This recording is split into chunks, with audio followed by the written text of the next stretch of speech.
Está começando mais um programa, Caminho das Estrelas.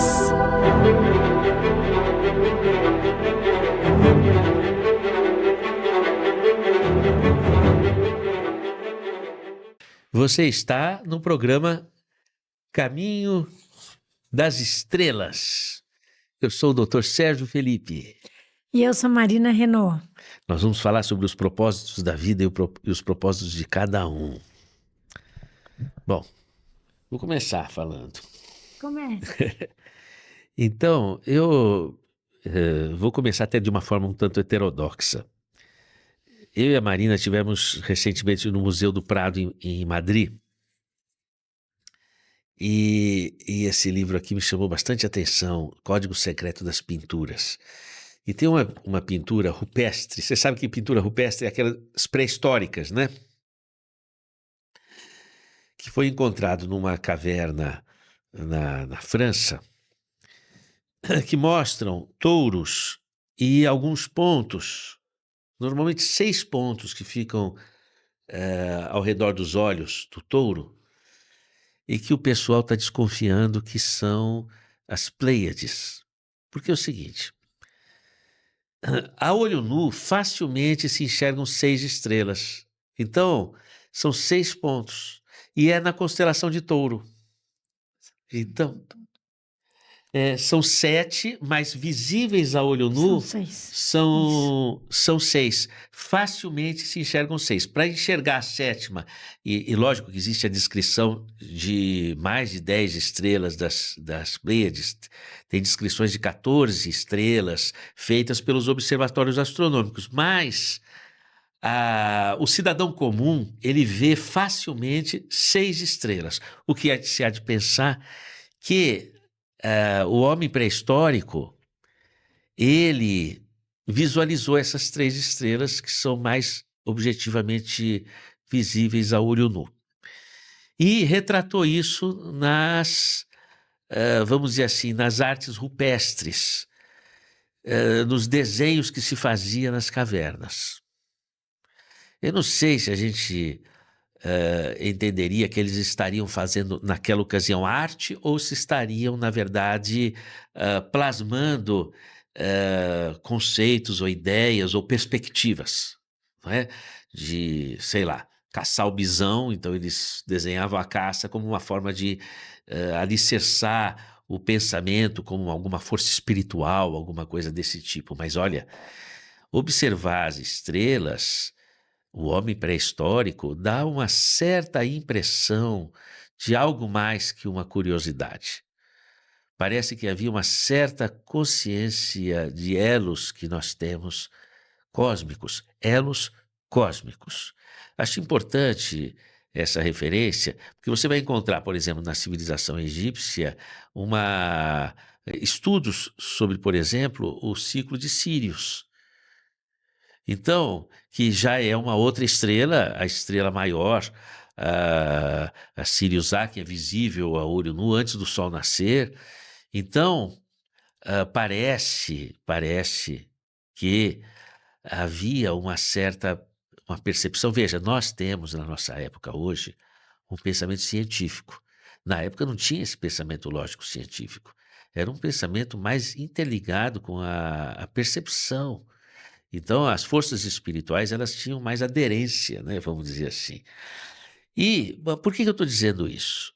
Veja onde eu quero chegar para abrir o programa, vamos dizer assim, não é?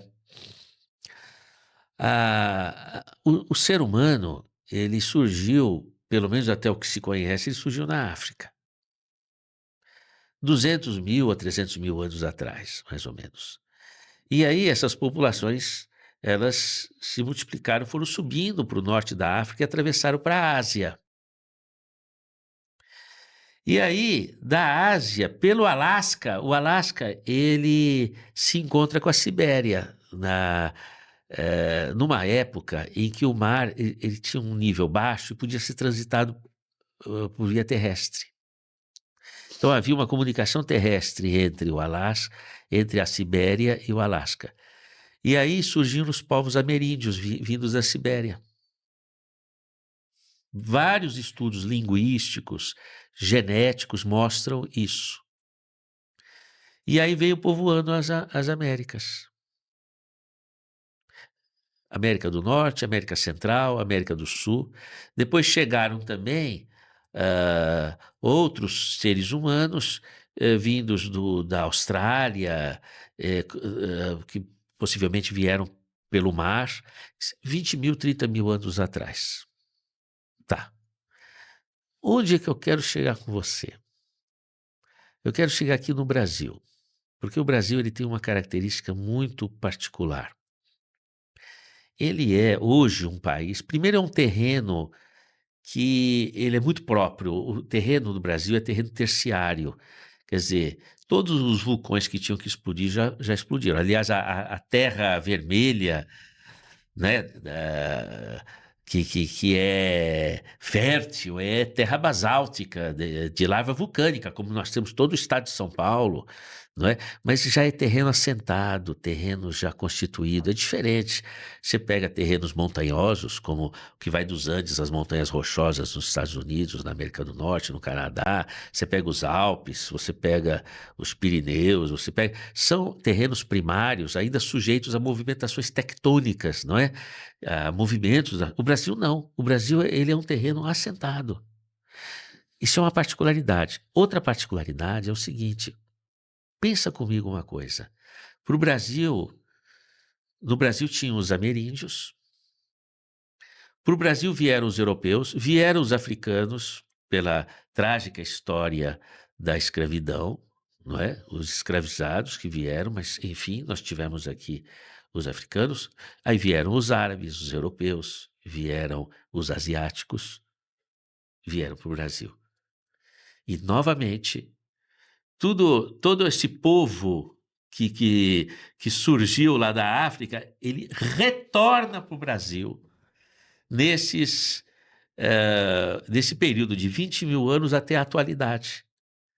E é uma situação muito particular, porque você não tem país da América que tem um entrelace de frentes étnicas, culturais e vindas de todas as partes do planeta e que convivam tão harmonicamente. Não existe no mundo esse tipo de coisa. Por que eu estou falando isso? Porque quando a gente fala de propósito, eu não posso deixar de mencionar o papel do Brasil no nosso planeta. Não é por acaso que é um terreno já assentado, não sujeito às graves intempéries que o mundo está sujeito. Normalmente eu estou falando aqui da movimentação de placas tectônicas. É um país que abrigou todas as vertentes da formação da espécie humana. E abriga de uma forma pacífica. É lógico, nós temos aí no nosso país os nossos problemas sociais, mas nós não temos a divisão que existe em outros países. Nós temos razoavelmente melhor a harmonia dos povos. Me faz lembrar uma obra psicográfica do Chico Xavier que diz assim: Brasil, coração do mundo, pátria do Evangelho. O que acontece? A perspectiva espiritual aqui no Brasil é muito forte.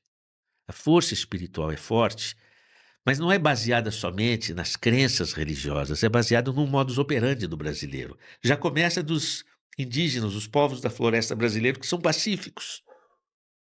Reagiram acolhendo os europeus. É da natureza intrínseca. Depois, o brasileiro ele tem uma espiritualidade intrínseca, independente da denominação religiosa. Isso, no modus operandi, lato sensu, vamos dizer assim. Não é? É um país que é o coração do mundo, não porque seja uma estrutura dominante, mas por uma estrutura que acolhe.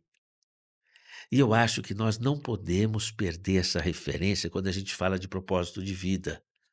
Nós brasileiros, ou quem quer que seja que esteja aqui no nosso país, nós estamos num país que tem alguma razão de ser, que nós não podemos perder essa referência. É um país não Eu não estou aqui cultivando uma bandeira nacionalista, exclusivista. É o oposto disso. É uma bandeira de acolhimento, de que integra todos os corações de todas as diversidades, de todas as diferenças. E veja que coisa curiosa. 30%, falando grosso modo, cerca de 30% do problema de, vamos dizer assim, da poluição vem da China. 30% vem da Europa. 30% vem dos Estados Unidos. 1,5% vem do Brasil. O Brasil é um país de energias limpas, dominantemente de energias limpas. É um país que contribui muito pouco para a poluição, pouquíssimo, perto da percentagem dos outros países. Então, nós temos que resgatar a nossa ideia. Se nós estamos aqui no nosso país, nós temos algum papel dentro desse universo de valorizar a nossa natureza que são as nossas árvores, os nossos rios, mas também valorizar a nossa natureza como natureza coração, natureza força de espírito, natureza conexão, natureza fraterna, natureza solidária. E nós não podemos perder de vista que essa é a nossa essência, que o nosso propósito de vida está interligado com essa rede, porque senão nós caímos numa rede de pessimismo que muitas vezes vem de fora, onde essas realidades são diferentes da nossa. Porque o Brasil pode ter suas misérias e suas violências, mas ele não é um país calcado com a economia voltada para a guerra. Ele é um país com a economia sustentada pelo trabalho do povo. Então nós não podemos perder de vista esta essência e o nosso compromisso e a destinação do nosso país, mais uma vez dizendo, não estou dizendo isso como orgulho nacionalista, eu estou dizendo isso como coração aberto a todas as nações, que a destinação do Brasil é essa, de fortalecer, de ser esse elo do coração, de interligação de todas as diversidades, etnias, cores, países, e que nós possamos colaborar para isso, numa natureza verdejante. O Brasil é um país de águas maravilhosas, e nós não podemos perder essas referências. Só estou falando para começar o programa. Continuando aqui o que o Dr. Sérgio está falando, pensando no Brasil e nas estrelas das Pleiades, juntando aí os pontinhos das estrelas desse plano divino, me traz a origem da vida, né? Os propósitos da vida, o Big Bang. Vamos pensar como que nós somos uma manifestação desse divino. Eu vou chamar de Deus. Poderia dar outro nome? Alá, ou tantos outros nomes, não importa. E essa manifestação no Big Bang foi uma expiração do divino. E tudo veio dessa primeira expiração. Como se Deus quisesse se experimentar. Ele é a potência de tudo, só que estava naquela bolinha ali, toda a potência que um momento não aguentou e explodiu. Se explode, se expira, se manifesta, materializa em tantas formas de matéria que temos aí no universo, tantas formas, além da nossa matéria mais densa aqui da Terra. Tudo faz parte desse todo. Tudo vem desse mesmo todo. Então, somos todos um. Obviamente, quando a gente fala somos todos um, isso volta para mim como uma experiência com o todo. Mas vamos colocar um pouco de racionalidade. Vamos pensar nesse mar de energia, de vibração e frequência que permeia todo o universo. E esse mar, como o oceano, trazendo uma comparação ao nosso oceano, são várias gotas. Eu só posso separar a gota quando eu tiro. Quando estão todas integradas, é um único mar. Então somos todos um. Somos todos uma única nação. O Brasil são todas essas nações, todos esses outros lugares misturados. E assim está todo o planeta Terra. E isso me traz o que não existe o outro. O outro é uma parte minha experimentando uma outra manifestação, manifestando uma outra experiência no aqui e agora. E trazendo esse outro, como eu só tenho a referência aqui agora de mim, quem sou eu? Eu sou essa gota sagrada que faz parte desse todo. Eu sou essa estrela desse universo, essa flor desse jardim de Deus.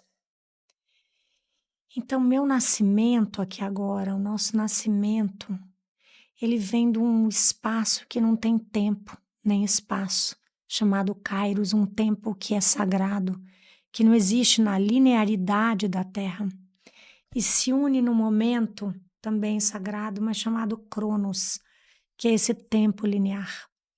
Quando cruza e forma essa cruz, eis que vem cada um de nós, dessa junção do sagrado com o linear, da essência com o divino. Nossa presença é a manifestação dessa essência na presença. É o ser no estar aqui agora. E se eu me vejo assim, me percebo assim, eu percebo o outro assim, independente da raça, da religião, da diferença política, da diferença de qualquer coisa.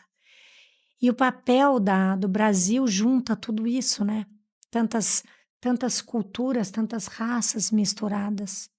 Indo um pouco mais profundo, essa natureza também de tanta diversidade, nós somos parte dessa natureza. Nós não somos aqueles que dominamos a natureza. Isso é uma inversão de valores do momento da experiência humana. Nós somos parte da natureza, assim como o javali, a onça, a libélula, a água, o fogo, a pedra, as pedras, as plantas, os vegetais. Nós somos parte desse todo. Esse todo é uma única coisa, é essa essência divina que se manifesta. E o propósito, talvez, seja fazer esse caminho de retorno à casa, a partir do retorno a si mesmo. Dessa grande pergunta, quem sou eu? Se a gente for um pouquinho além, quem é você? Quem sou eu? Do seu nome. Porque se você teve tantas vidas, você não é só esse nome. Quem sou eu? Além dessa experiência, dessa profissão, ou desse trabalho, ou desse papel familiar. Quem sou eu? Vai para dentro e procura para que essa resposta possa ser dentro de você uma experiência. Quem sou eu? Até que dessa pequena individualidade de cada um de nós possamos encontrar o todo, a expressão de Deus aqui e agora, se manifestando individualmente dentro de cada um nessa expressão única e original, que é você, que sou eu, que é Ele.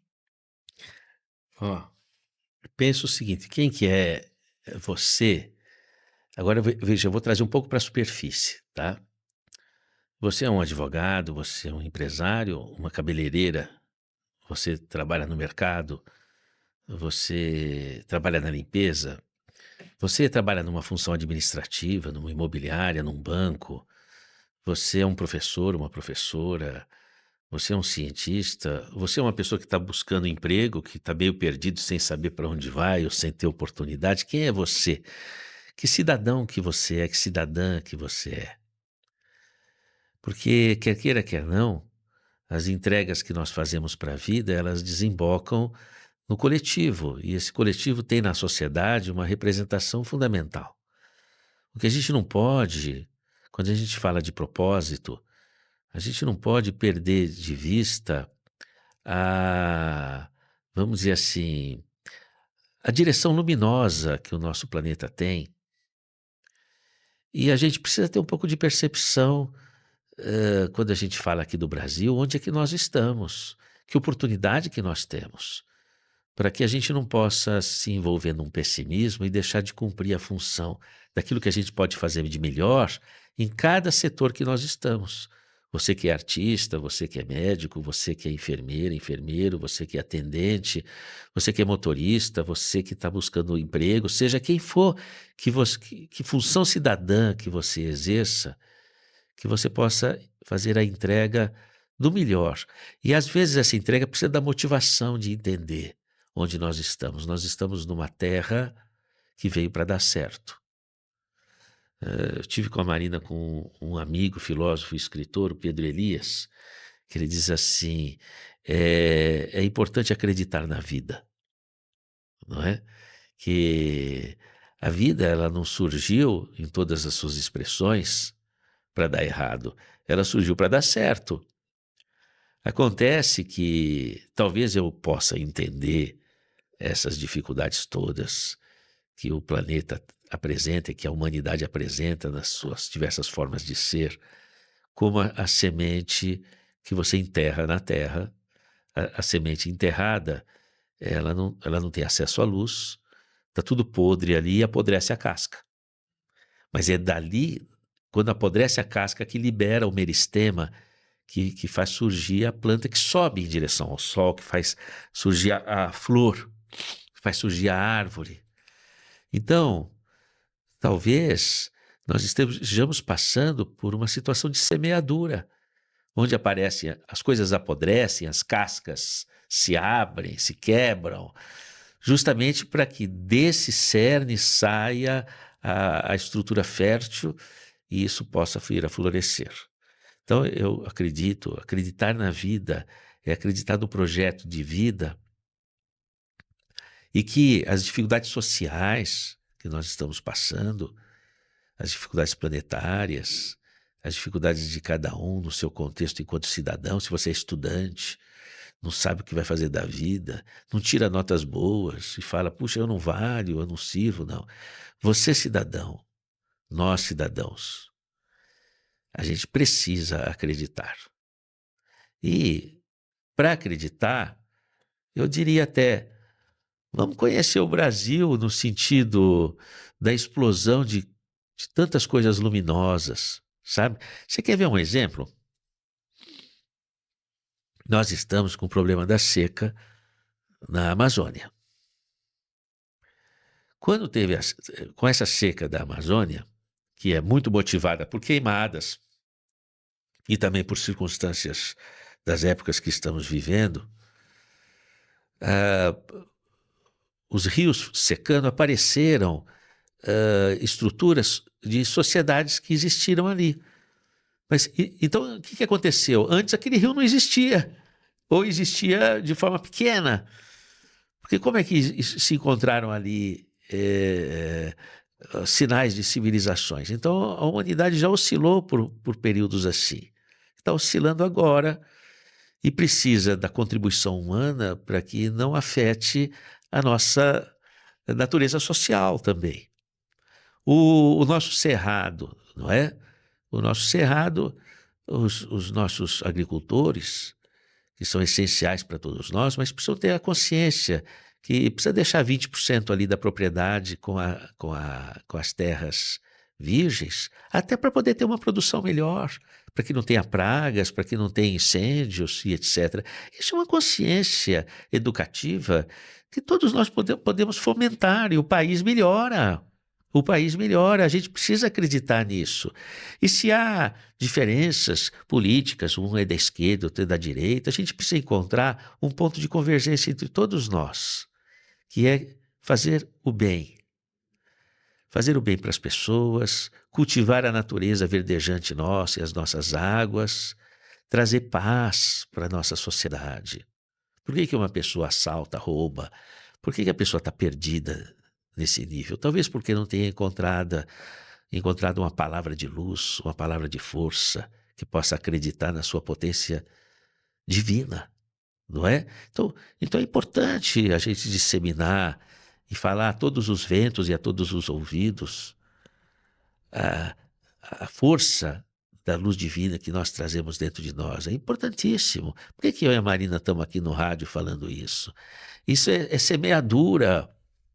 A gente, para falar palavras boas, que nós trazemos do nosso coração, nós estamos fortalecendo isso dentro dos nossos corações, para fazer essa entrega, acreditando que essa semeadura de boas palavras, bons conceitos, que saiam verdadeiramente do coração, possam também iluminar outros corações de outras consciências, e todos nós devemos acreditar nisso em tudo aquilo que nós fazemos. Em tudo aquilo, em qualquer circunstância que você trabalhe, nos sacrifícios que você desenvolve na tua vida, é importante ter essa certeza, acreditar na vida, acreditar no nosso país, acreditar que nós temos muitas possibilidades extraordinárias para podermos fazer desse ano de 2025 um ano brilhante, com todas as dificuldades que estejam por vir. É preciso confiar, confiar em si mesmo, confiar na vida, confiar no plano divino. É preciso deixar-se vazar a tua essência de luz para a tua presença aqui, para o teu papel aqui agora no mundo, para que todos nós possamos ser as estrelas, a expiração do divino manifesta na matéria, transformando essa terra numa nova terra, num planeta a qual ele está destinado, a partir de nós mesmos, a semear a luz de dentro, deixar essa semente se transformar na árvore que possa embelezar o mundo e alimentar outras pessoas. Esse é o papel de cada um de nós. É hora de abraçar esse papel. E o momento mais sagrado é esse pequeno aqui agora, esse instante, onde você faz a escolha. Eu escolho assumir o papel ao que eu estou destinado, ser luz, porque viemos brilhar a nossa essência aqui, para construir a nova terra, que pede as nossas mãos para ser agora manifestada na matéria. Gratidão. Então, estamos juntos? Uma luz no teu coração. Até. Esse é um programa Caminho das Estrelas. Para mais informações, @Dr. Sérgio Filipe de Oliveira, @Caminho das Estrelas Oficial, @Unispírito. Gratidão.